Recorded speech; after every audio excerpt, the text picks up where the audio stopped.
one of the following city was not among the top 3 position of Sustainable Development Goal Urban Index and Dashboard 2021-22 declared by NITI Aayog. अच्छा, ये जो urban index था उसमें मतलब क्या था, अभी का फ़िलहाल देख लेते हैं, क्या अपडेटेड वर्जन है देखते हैं।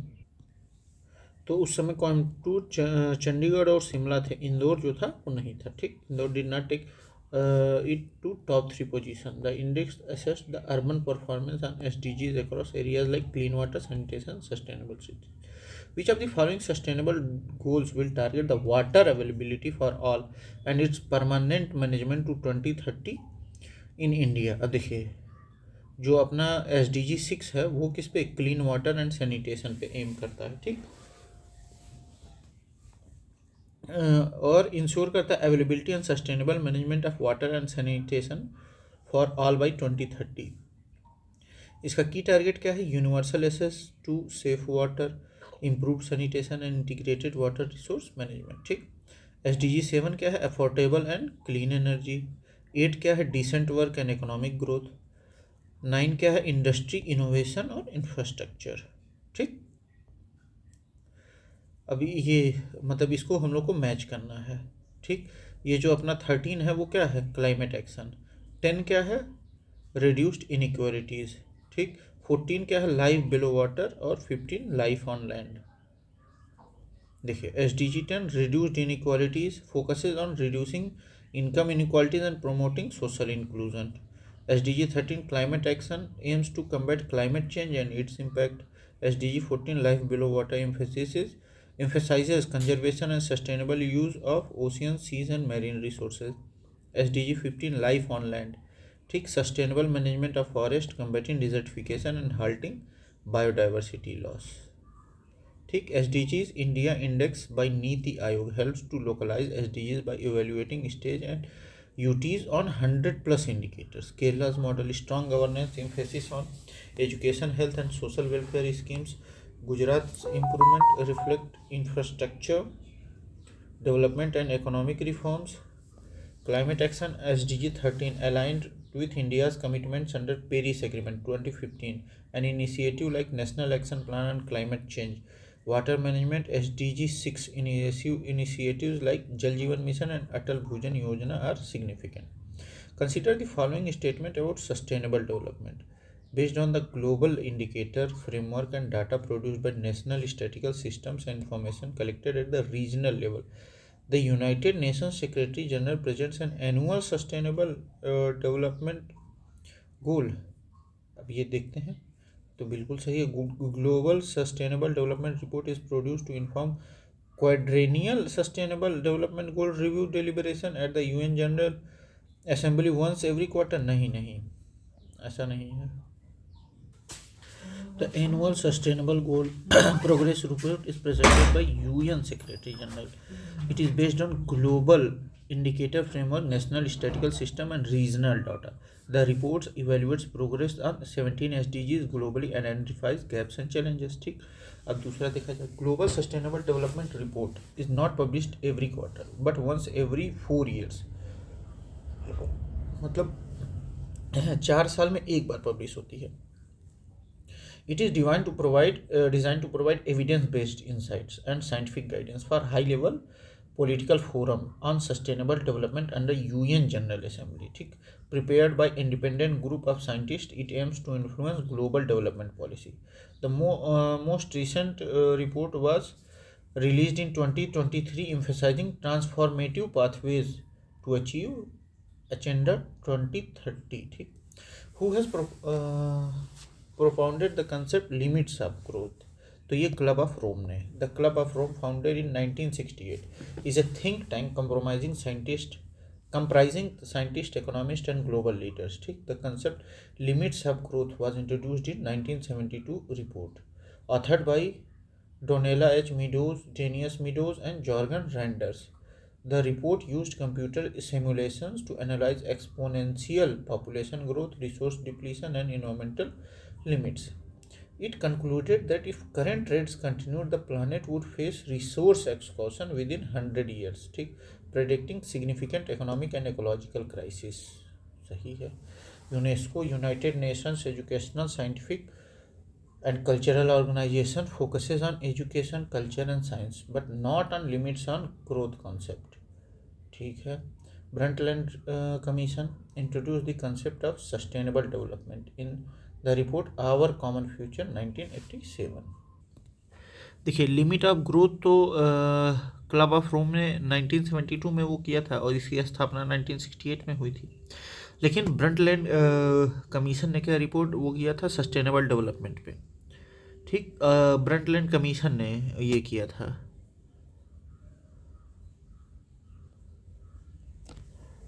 मतलब सस्टेनेबल डेवलपमेंट का कंसेप्ट मतलब ये तो था पहले से, लेकिन ये एकदम ठोस रूप में कब आया, आवर कॉमन फ्यूचर 1987 में जब रिपोर्ट आई तब.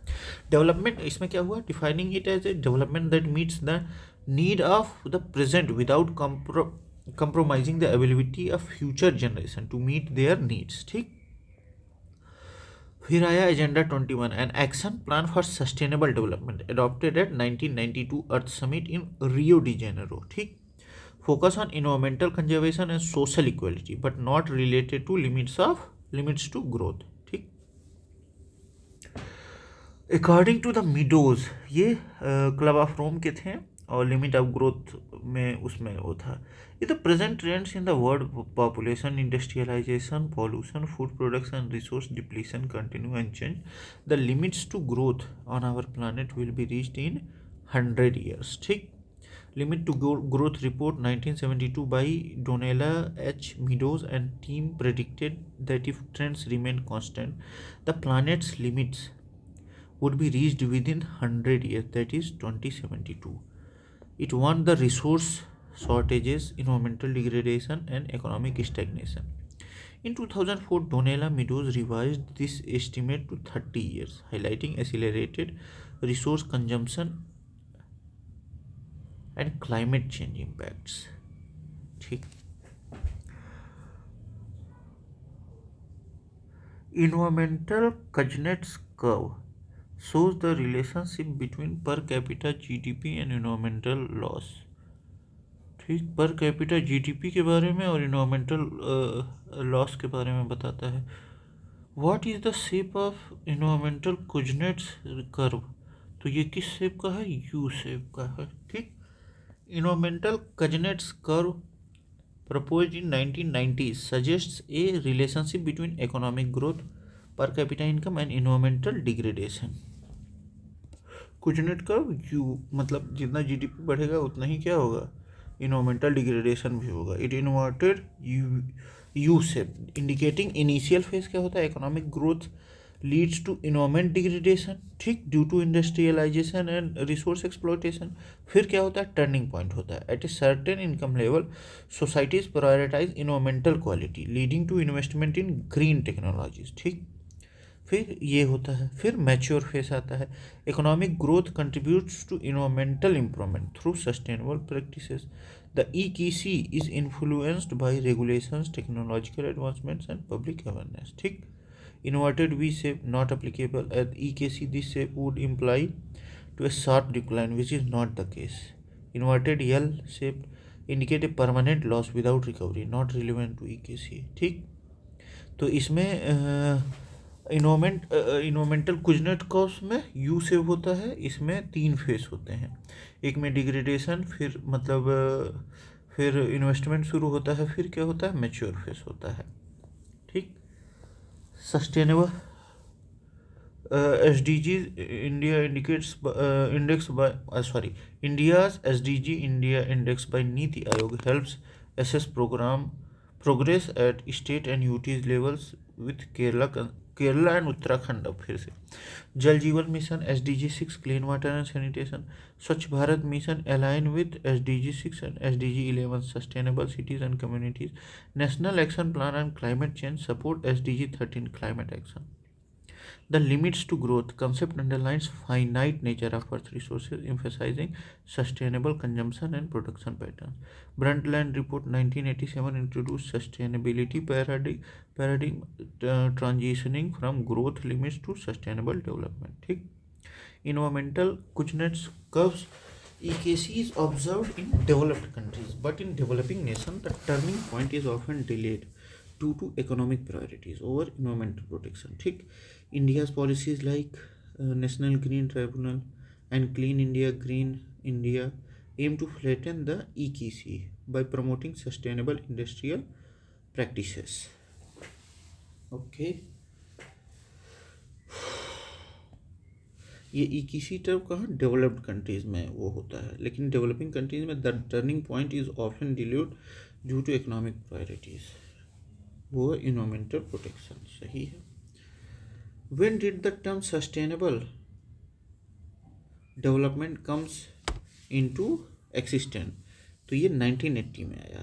कब? The sustainable development was first introduced in 1980 by International Union for Conservation of Nature (IUCN) in its World Conservation Strategy. ठीक.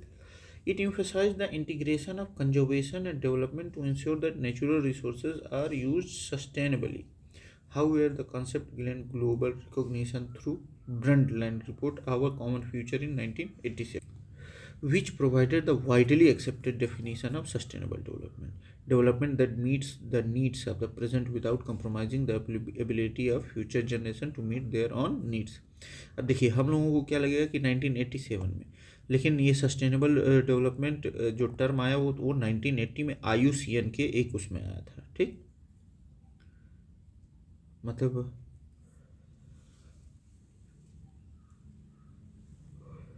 IUCN के वर्ल्ड कंजर्वेशन स्ट्रेटजी में. ठीक, 1980 correct, as this was the first formal mention for sustainable development. 1987 is significant for Brundtland report. The term itself originated in 1980. मतलब Brundtland report भी sustainable growth पे ही थी, लेकिन जो टर्म आया वो 1980 में आया. 1992 Earth summit, also known as Rio Summit in 1992, led the Agenda 21, focusing on sustainable development practices, but the term was already in use. 1998 में ऐसा कुछ नहीं हुआ. Sustainable development is important for well-being of human society. सही है. Sustainable development is a kind of development that needs of the present without compromising the ability of future. बिल्कुल सही है, दोनों सही है, वो एक्सप्लेन भी कर रहा है. Sustainable development is a crucial approach to ensuring the well-being of human society by balancing economic growth, social equity, and environmental protection. ठीक, the core definition of sustainability as per Brundtland Report 1987. ठीक, saving energy and other resources for the future without sacrificing people's comfort in the present is the definition of which of the following concept.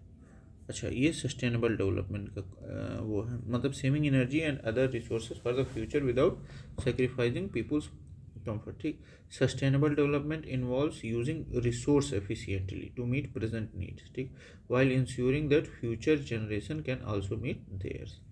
This concept promotes resource conservation, energy efficiency, and minimizing environmental impact without hindering present day comfort and progress. ठीक, economic growth refers to an increase in GDP and production capacity, often prioritizing economic performance over environmental sustainability. ठीक, economic development broader than economic growth. अच्छा, economic growth जो है ये increase in GDP and production capacity, often prioritising economic performance over environmental sustainability. ठीक, जबकि economic development broader then economic growth, it includes improvement in living standards, education and health, but may not always integrate sustainability principles. ठीक, sustainable development combines economic growth, social inclusion, and environmental sustainability, ensuring balanced development. Human development क्या है? Focus on improving people's quality of life through education, health, and freedom, as captured by the Human Development Index, but not necessarily on resource conservation. Natural resources should be used by the present generation in such a way that if there is a minimum degradation of natural resources, then what kind of development would be called? ये क्या कहा जाएगा? Sustainable development. Sustainable development emphasizes judicious resource utilization to maintain ecological balance. Brundtland Report 1987 introduced the idea of intergenerational equity, ensuring the natural resources remain available for future generations. ठीक, Economic development, while it aims to growth and prosperity, it does not always focus on resource sustainability. Organic development, generally associated with agriculture, promoting chemical-free and environmental friendly practices, but it does not cover the broader sustainable development framework. ठीक. Social development focuses on societal well-being, equity, and justice, but not specifically on natural resource management. Sustainable development ensures resource conservation, minimal environment degradation, and long-term ecological stability. ठीक. What do we call balancing the need to use resources and also conserve them for the future? तो इसे हम लोग sustainable development कहते हैं. ठीक. Sustainable development is about balancing current needs with future requirements, ensuring resource conservation while supporting development goals. ठीक. As per the World Commission on Environment and Development, in the Brundtland Report 1987, this approach integrates economic, social, and environmental sustainability. Reducing consumption, a part of sustainability strategies, but alone it does not encapsulate the broader development goals. ठीक. Future resources, not a recognized concept in sustainable development literature. Resource conservation, critical to sustainability, but without development aspects it is incomplete. Sustainable development, it is the holistic approach that combines resource management with developed objectives. अब देखते हैं हम लोग Brundtland report 1987, also known as Our Common Future. This report provided modern definition of sustainable development. Agenda 21 1992, an action plan for Rio Earth Summit focusing on sustainable development at local, national, and global levels. Sustainable development, these 17 SDGs adopted in 2015 aim to achieve sustainable, equitable, and prosperous world by 2030. ठीक. Indian government initiative, National Action Plan on Climate Change (NAPCC) supports SDG 13 climate action. Atal Bhujal Yojana, SDG 3 clean water and sanitation. Jal Jeevan Mission, SDG 6. ठीक. अब sustainable development is described as the development that meets the need of the present without compromising the ability of future generation to meet their own needs. In this perspective, inherently the concept of sustainable development is intertwined with which of the following concept? किस concept से? ठीक. ये carrying capacity. Carrying capacity refers to maximum population size or economic activity that an environment can sustain without degrading its resource. Okay. Sustainable development aligns with the concept by promoting the use of resources within limits of nature's generation capacity. It aims to balance consumption and conservation, ensuring long-term ecological stability. ठीक. Social justice and empowerment, क्या? While sustainability does involve social equity, the core environmental perspective of carrying capacity is more relevant here.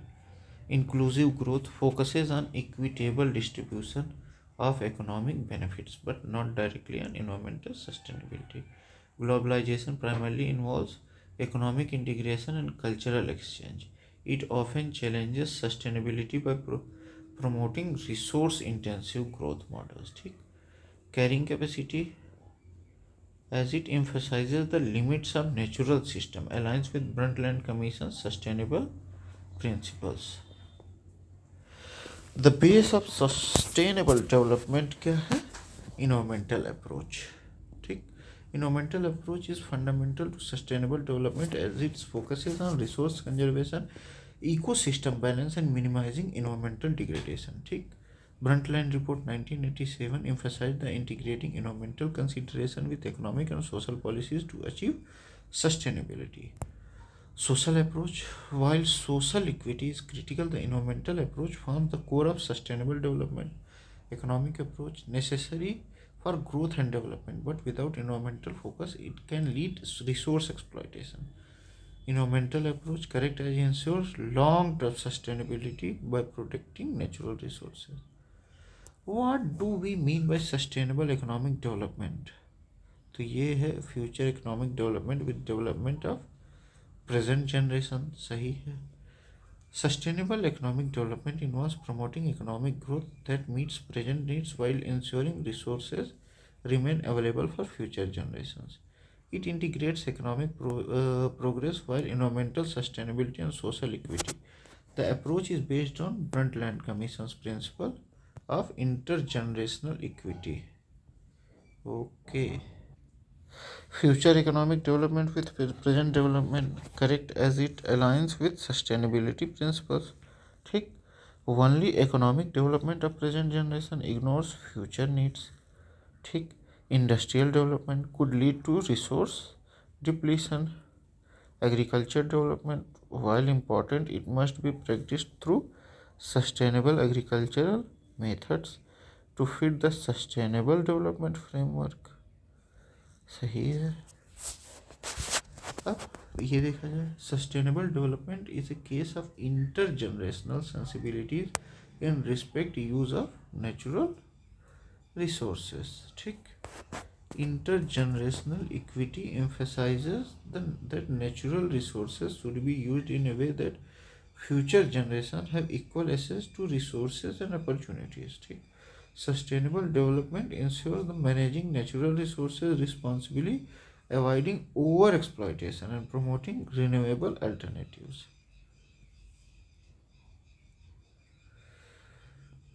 Natural resources, correct, as the core focus of sustainability is on conserving natural resources. Material resources could include manufactured goods, industrial, usually linked to manufacturing and production. Social refers to human and community assets. ठीक, नीम Rana, a model of sustainable economic development, is located in Rajasthan. Neem Rana, located in Alwar district of Rajasthan, is a model of sustainable economic development.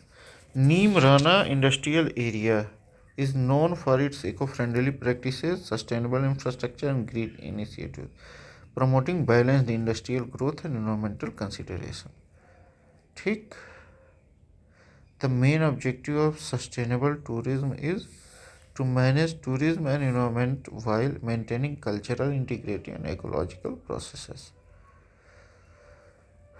Sustainable tourism promotes responsible travel that minimizes environmental impact, respects local cultures, and supports the economy of host communities.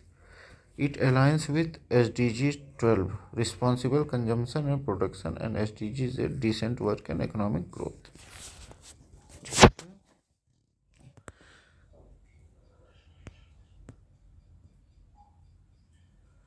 The Task Force of Blue Economy for the Sustainable Development is a collaboration between India and which country? Norway. India and Norway collaborate on the blue economy, focusing on sustainable use of ocean resources, marine biodiversity conservation, and maritime governance. ठीक, the blue economy is associated with SDG 14, life below water, and promotes ocean-based industry like fisheries, aquaculture, tourism, and renewable marine energy. ठीक, तो ये blue economy SDG 14, life below water पे depend है। Blue, अब देखा जाए concept blue economy first introduced by Gunter Pauli, emphasise sustainable oceanic resource management, carrying capacity tied to ecological economies, highlighted in the limits of growth 1972 by the Club of Rome. मतलब कि मतलब इतना population जिसकी वजह से sustainable growth ना रुके और डिप्लीशन भी ना हो, तो उसी को क्या कहते हैं? Carrying capacity. Sagarmala project enhances port-led development while promoting blue economy, integrated coastal zone management, support coastal ecosystem conservation.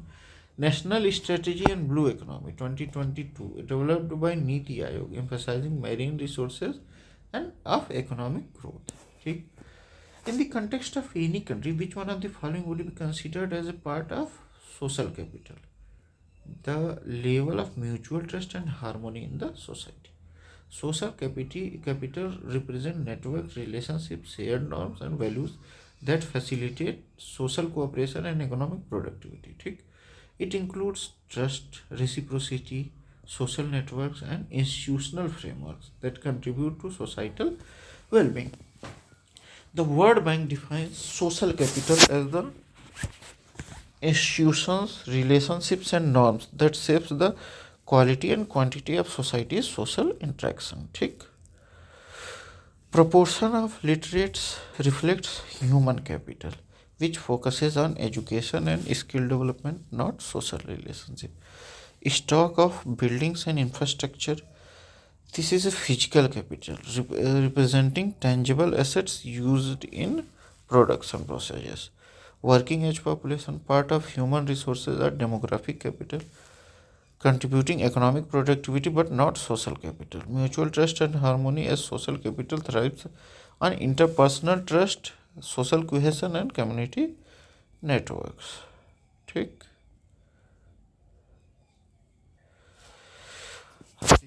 Human capital formation as a concept is better explained in terms of a process which enables, अब इसमें क्या है, individuals of a country to accumulate more capital, नहीं, ये अच्छी बात नहीं है. Increasing the knowledge, skill level, capacities of the people of the country, सही है. एक्यूमुलेशन ऑफ टेंजिबल वेल्थ, नहीं, गलत है. एक्यूमुलेशन ऑफ इंटेंजिबल वेल्थ, सही है. Human capital formation refers to developing skills, knowledge, and capacities of individual contributing to economic and social development. It involves the accumulation of intangible wealth such as education, skills, health, and experience, which enables productivity and economic output. सही है. Intangible wealth देखा जाए. Accumulate more capital क्या represent करता है? Financial और physical capital, not human capital. ठीक. Knowledge, skill और कैपेसिटीज क्या कहती हैं? Human capital is fundamentally about skill enhancement and knowledge acquisitions. ठीक.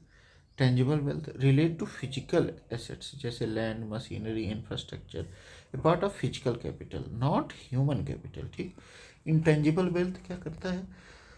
ये non physical assets like education, skills and health contributing to human capital formation. ठीक. अब human capital formation as a concept is better explained in terms of process which enables individual of a country to accumulate more capital. ना increasing the knowledge, ना increasing the skill levels, no increasing the knowledge, skill levels and capacities of the people of country. बिल्कुल सही. ठीक. Human capital formation is the process of enhancing knowledges, skills and capacities of the people to improve economic and development potential. It only focuses on education and training but also health, well-being and experiential learning. ठीक. Accumulate more capital, this applies physical capital formation. Increasing knowledge, only partial accept of human capital, lacks broader focus on skills and capacities. Increasing skills level मतलब knowledge और capacity, ये सही है. knowledge, skills and capacities. ठीक. Correct, as it's holistically represents the human capital formation process. ठीक.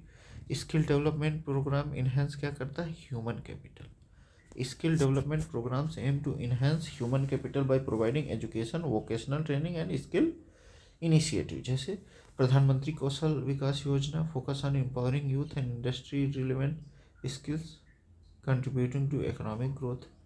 Human capital, correct, as skill development directly improves knowledge, skills and competencies.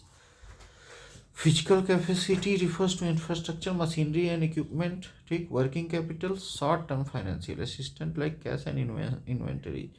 Fixed capital, long term assets जैसे working capital, short term financial assets होते हैं जैसे cash and inventories. और fixed capital consist of long term assets such as building and machinery unrelated to human capital. ठीक. Which one of the following will not have a direct impact on human capital formation? Which one of the following will not have a direct impact? अच्छा, direct human capital formation पे तो education का है, medical care का भी है, training का भी है, इरिगेशन का नहीं है, ये एग्रीकल्चर से रिलेटेड है. Human capital formation involves investment in education, health, skills, training, and overall well-being. Irrigation is associated with agriculture development and physical infrastructure, with no direct link in enhancing human skills and knowledge. ठीक.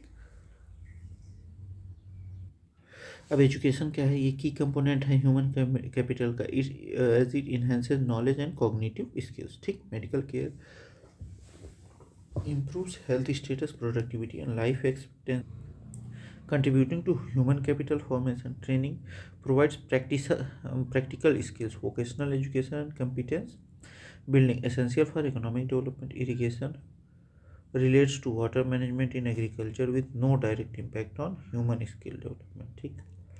Human capital and social capital encompasses skills, education, health, and experience that contribute to economic productivity.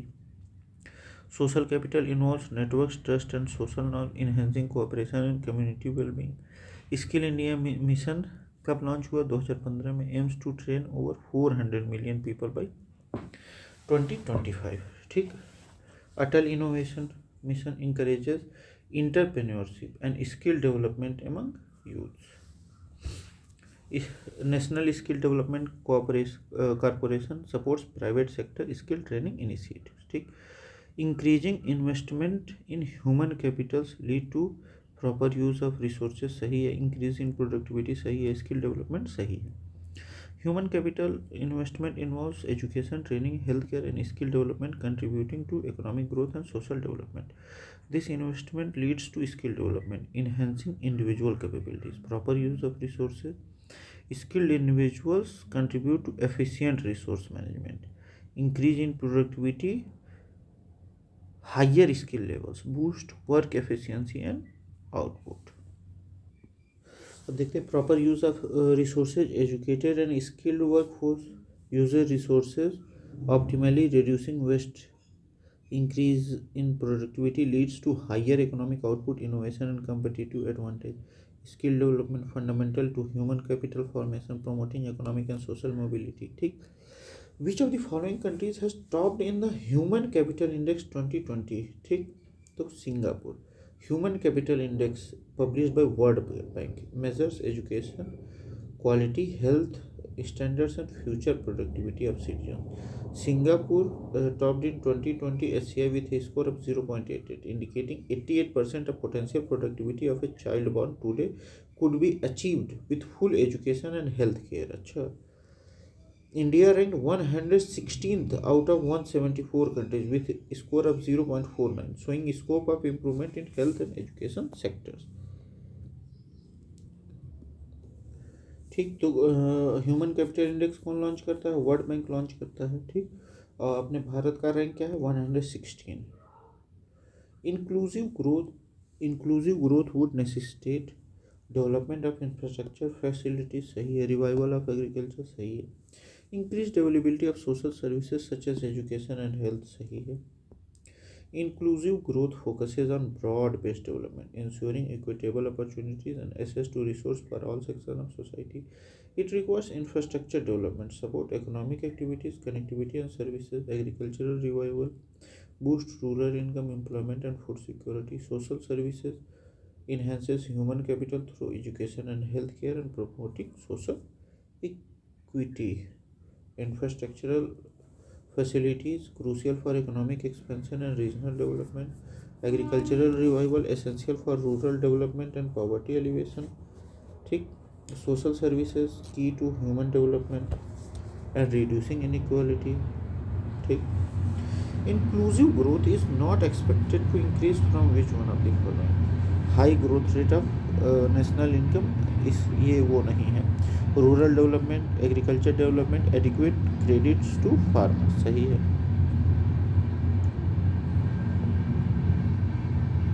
Why high national income reflect economic growth? It does not guarantee inclusive growth unless income distribution is equitable, ठीक.